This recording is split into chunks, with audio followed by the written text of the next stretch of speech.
গাজীপুরের কালিয়াকৈর থেকে তৈরি পোশাক কারখানাগুলোর সবশেষ পরিস্থিতি জানতে আমরা প্রতিনিধি এ.কে.এম শিশিরের কাছে যাচ্ছি। জি, আপনি জানেন যে চলমান যে বিশৃঙ্খলা পরিস্থিতির সৃষ্টি হয়েছে গাজীপুরে বেশ কয়েকদিন যাবত আমরা কিন্তু দেখতে পাচ্ছি গাজীপুর উত্তপ্ত। বিশেষ করে শিল্প কারখানাগুলো আমরা দেখেছি বিভিন্ন শিল্প কারখানার শ্রমিকরা বিভিন্ন দাবি দাওয়া নিয়ে কিন্তু রাস্তায় বের হয়েছে, ঢাকা টাঙ্গাইল মহাসড়ক অবরোধ করেছে এবং আমরা দেখেছি যে বেশ কয়েকটি কারখানায় কিন্তু তারা অগ্নিসংযোগের মতন ঘটনা ঘটেছে।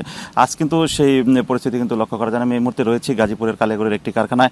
সেই কারখানা যদি আমি আপনাদেরকে একটু চিত্র দেখাতে চাই, সেটি হচ্ছে আজ সকাল থেকে দেখেছি বৃষ্টি উপেক্ষা করে কিন্তু শ্রমিকরা নিজ নিজ কর্মস্থলে ফিরেছে, তারা কিন্তু তাদের কাজ করছে। আমার কারখানা কর্তৃপক্ষের সাথে কথা হয়েছে, তারা আমাকে জানিয়েছেন যে এই যে বর্তমান যে প্রেক্ষাপট সেটি কিন্তু অন্যান্য দিনের তুলনায় আজ অনেকটা স্বাভাবিক। বেশ কয়েকটি কারখানা বেশ কিছুদিন যাবৎ বন্ধ থাকলেও আজ কিন্তু আমরা বেশ কয়েকটি কারখানা ঘুরে দেখেছি, সেখানে কিন্তু শ্রমিকরা কাজে ফিরেছে, কারখানাও খুলে দেওয়া হয়েছে। কারখানা কর্তৃপক্ষ জানিয়েছে শ্রমিকদের যথাযথ নিরাপত্তা দিয়েই কিন্তু তাদেরকে কারখানায় ফেরানো হয়েছে। আমার আইন শৃঙ্খলা বাহিনীর সাথে কথা হয়েছে, তারা জানিয়েছেন যে বেশ কয়েকদিন যাবৎ যে উত্তপ্ত পরিস্থিতি ছিল সেটি কিন্তু আজ অনেকটা স্বাভাবিক হচ্ছে বলে মনে করছে। আমি সকাল থেকে দেখেছি সেনাবাহিনীর টহল, র্যাবের টহল, বিজিবির টহল, যৌথ বাহিনীর টহল কিন্তু ঢাকা টাঙ্গাইল মহাসড়কের সব বেশ কয়েকটি যেগুলো শিল্প কারখানা রয়েছে সেখানে কিন্তু টহল রয়েছে। বিশেষ করে শিল্প পুলিশও কিন্তু বিভিন্ন জায়গায় গুরুত্বপূর্ণ জায়গায় কিন্তু অবস্থান করছে।